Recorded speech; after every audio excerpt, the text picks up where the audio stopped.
All right, guys, I appreciate everybody showing up today. Monday.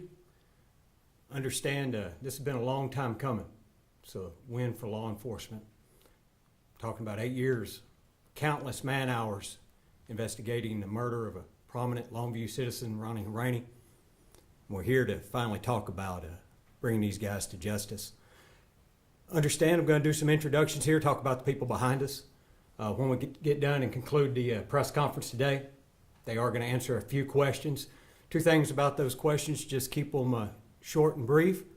Remember, we got members of the family here, so be sensitive and respectful with your questions. And two, understand that this case still has to go before the justice system, so I know y'all got a lot of questions. Understand that we may not be able to answer them today. All right, first behind me, I got Sheriff Maxie Serliano, Sheriff of Gregg County. Got John Moore, the Electric District Attorney of Gregg County. Nick Castle, Lieutenant, Department of Public Safety, Texas Rangers. Chief Anthony Boone, Longview Police Department.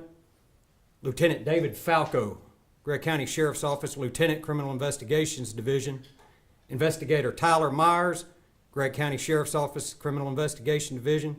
Texas Ranger Michael Golden and Texas Ranger Josh Jenkins. My name is Craig Harrington. I'm Chief Deputy, Gregg County Sheriff's Office. So without further ado, I'd introduce our Sheriff, Gregg County Sheriff Maxie Serliano. Thank you, Chief. Good afternoon. I know that many of y'all were involved in reporting last week. We did not release a lot of information. You may be disappointed to know that we're not going to release a whole lot more today, but John Moore, our district attorney, will address you after my remarks, and then we'll take a few questions to determine whether or not we're in a position to answer those. Please understand that this is another chapter in the journey that law enforcement's been on with the family. As Chief Deputy Harrington said, we're 8 years down the road from 2016 when this first occurred, and so we continue to move forward. So a little bit of the background, I think most of you are aware of that, so we won't spend a lot of time covering that. But May the 30th, 2016 is when the murder of Ron Horaney occurred. It occurred in the northern part of Gregg County, was transferred via EMS to the hospital where he was later pronounced deceased. The Sheriff's Office had the primary responsibility for conducting the investigation. We immediately contacted the Texas Rangers for assistance, and they have worked with us continuously since that time. So let me just tell you that if it were not for the people behind me, we would not be here today. Not only were there countless man hours, there were thousands and thousands, and not just from the Sheriff's Office and the Rangers, but others as well, and I'll acknowledge those in just a minute. So, many of y'all were at the bond hearing last week. You know that Mr. Kamali's been arrested. He's currently still in the Gregg County Jail. His bond is $7.5 million set by Judge Alfonso Charles, 124th District Court. You are also aware that another suspect by the name of Lascano has been in the Dallas County Jail. He has since been transferred. As of Friday, he is currently in the Gregg County Jail. His bond has previously been set at $10 million. He's also had some other charges that have arisen in Dallas County, but he also continues to reside in the Gregg County Jail. Now, what you may be interested in is there is a third suspect. That information is new to be released today. That's Rene Garcia. There is an arrest warrant that has been issued. He was and has been in federal custody, and he remains in federal custody in federal prison today. So I can't tell you when he will be back in Gregg County, but obviously we are assured of where his whereabouts are. So we have now gone from 2 to 3 suspects that have been charged. So the agencies involved, obviously, Gregg County Sheriff's Office, as the incident occurred in Gregg County, north of Longview, Texas DPS, the Texas Rangers Division, and let me just say this, we could not be here today if it wasn't for the commitment of the Rangers and what they've done to assist us over the eight years. We just couldn't have done it. What they brought to the table and their resources and the crime analysis, all of those things have provided us an opportunity to be where we are today. The Longview Police Department, Chief Boone's here. Let me just say that over the years, and particularly during the initial investigation, they provided resources that were needed. They provided manpower, as there were a lot of moving parts and a lot of things going on. And so we appreciate that. They've been involved more recently with some additional surveillance techniques and things that we use to be able to maintain contact with suspects. U.S. Marshals Fugitive Task Force, which was out of Dallas, which provided assistance last week, as well as Texas DPS Criminal Investigations Division, CID. And let me just say something about CID. The 2 primary rangers that have done a lot of work on this case, Josh Jenkins, raise your hand, Josh. Josh Jenkins has 5 years dedicated to this case. He's lived this case for 5 years. So Michael Golden's our newest ranger assigned to Longview. Michael's been here 2.5 months. What have you been doing for 2.5 months, Michael? So I want you to think about cases, file boxes of investigative reports that he had to review, take the time to review to get himself up to speed. And so he not only did that, he hit the ground running, and everything and everybody working together is how we got here. So both of those guys, both the Rangers, came from a CID background before they promoted to Ranger. I told their lieutenant I couldn't be happier for what they have done to assist with this investigation. The Texas Department of Public Safety Fusion Center analyst, DEA Dallas, U.S. Department of Homeland Security, or HSI, and the Richardson Police Department, who assisted last week during the arrest. So I want to, on behalf of the Sheriff's Office, I want to thank each one of these agencies that have provided assistance, not only recently, but in the beginning when this case first occurred and began to unfold. So with that said, next I'm going to turn the mic over to John Moore, our Criminal District Attorney, for a few remarks. John? Thank you, Sheriff. As he said, I'm John Moore. I'm the Criminal District Attorney here. Sheriff just showed you the 10 police agencies involved in this case. And I can tell you in the 8 years it took all 10 of those police agencies working together to bring this case to where it's at now. If any one of these agencies would have dropped out, we wouldn't be here. As the Sheriff said, closes one chapter.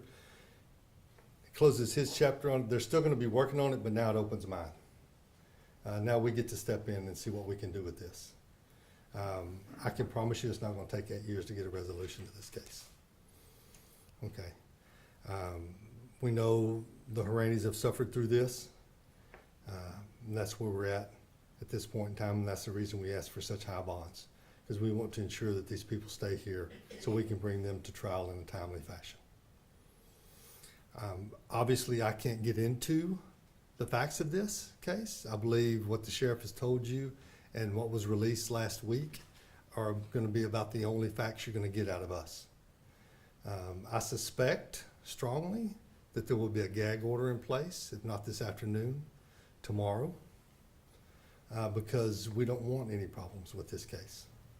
So we're going to try to limit what gets out before we can go to trial, because that's where we want to do our speaking, is during the trial of this case, not before. All right. Thank y'all very much. I know the sheriff said that you can ask some questions, and we will try to answer those questions. I believe the family, Jonathan wants to come up and say something to everyone. Yeah, thank you, John. Good afternoon. My name is Jonathan Horaney. My mother's siblings and myself would like to personally thank all those friends and family who have prayed over us these last several years. It's by the Lord's grace and strength and everlasting peace that we're here today, standing in front of you guys. We would also like to thank our friends who have checked in on us and who have loved us with compassion and so much kindness during this time as well. To the members of law enforcement, especially the gentleman behind me, I want to say thank you so much for working on my father's case. I want to thank you for your hard work, your many hours, and probably the sacrifice that it took. So we really appreciate you guys. And most importantly, we would like to honor our father, who has and who was an honorable man, and he was proven to be an honorable and courageous man. And I want to thank our mother for her grace and her strength through this time. These 8 years have been tough, and you've been nothing but wonderful, and you're our rock, and we love you so much. We just ask that you please respect our privacy as law enforcement continues to move on for justice for our father and our family. Thank you so much. Thank you, John. Okay, so between John and I, we will we'll open the floor for questions. Again, you understand we've qualified that, so. Yes, Sheriff. Even though at times it may have seemed like this case had become cold, it seems like your agency, along with the Texas Rangers, behind the scenes, y'all were diligently working, following up on every tip that you got, and continue trying to seek justice and make arrests in this case. So you're correct. We have continually worked on this case. There have been some investigative techniques that were used that kept a certain amount of information coming to us. So it never was really what I would consider a cold case, because it was continually assigned both to sheriff's investigators and rangers. Even as personnel may have changed, the case continued to be worked on. Jolie? So according to the arrest documents, it looks like some suspects were identified pretty early in the investigation. Can you tell us why it took so long to, I guess, come to a point of making arrests? Let's just say that we needed more information before we could make an arrest. Okay, yes, we may have, a simple statement of, who may have done it, or who you believe had done it, but you can't prove it yet. Believe that's a level of probable cause we have to Yes. establish. A question. Yes, Can ma'am. you expand on that at all in terms of what you were looking for to be able to get to that probable cause? No, ma'am, I can't.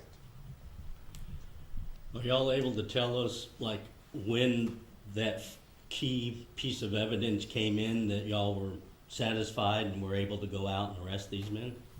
The best thing I can say is as soon as we got what we needed, we went and asked for warrants. We did have some movement last year in this case, but again, we continue to work forward. I can tell you that law enforcement and John and his staff had meetings where the room was full of law enforcement and lawyers trying to work through the situation. Yes. Can you tell us anything about the behavior of the suspects when they were arrested? No, ma'am, because I wasn't there. I don't know the sheriff was there either. I'll just say they were arrested without incident. are any of the suspects cooperating with the investigation? At this point in time, that's one of those questions that we can't answer. Yes, Julie? So, I'm not sure that every homicide gets this kind of response. You know, the Texas Rangers and DEA and things like that. I'm curious if there is something about this case that maybe elevated it to something else, to other things being involved. So since we had so many law enforcement agencies involved, I'll just say this. We are going to use whatever resource we have available to get to the end, which means to establish probable cause, to arrest the suspects that have committed the crime, and that's what we did in this case. In many cases, we have multiple law enforcement agencies involved, and you just may not see them at a press conference like we're having today. But more times than not, any murder that we investigate, then we're going to ask the Rangers to assist, and then when they assist, that's going to open a whole array of resources that the state then makes available to the local law enforcement agencies. And I, for one, am certainly glad that they do that, and I draw on it every time that we get an opportunity to. Can you give us a little bit more information about the suspect that y'all revealed today, how he's connected, or what, is he from this area? At this point in time, we can't go into who he is or what he is or anything of that nature. I can tell you he's in a federal pen in Seagoville, Texas. That's what I can tell you. Sheriff, do y'all suspect any more arrests coming in the near future? So, as you've heard, this is a very sensitive case. We continue to move forward with information that we have, so I'll leave it at that for now. But we're confident where we're at today, but we continue to move forward. Can you give us any information on why Garcia is in federal custody? He has, all I know is he has outstanding charges out of the Northern District of Texas. Do you know what those charges are? I believe they're some kind of possession of controlled substance. So was he in custody before the last week or so, or has he been in federal custody for a while? He's been in custody for a while. Joe? What exactly is he being charged with? Well, you heard John, not exactly sure the exact charge, but it's drug related. I'm sorry, for this case. This case, he's charged with murder. He is charged with murder. Yes. All defendants currently are charged with murder. Yes, that's true.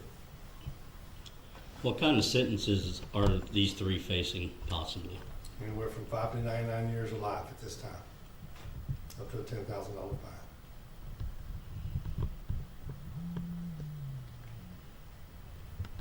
All right. Thank y'all very much. Sounds good. Thank you. That'll conclude our remarks, and thank you for your attendance today. Thank you.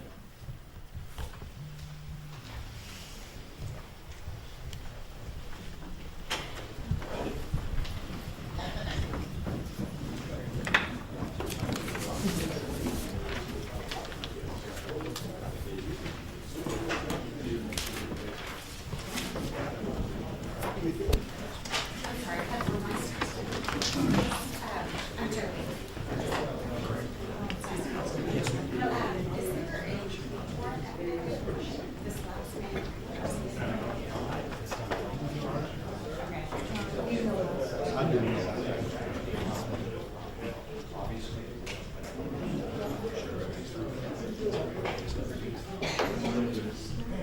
I guess answer your question.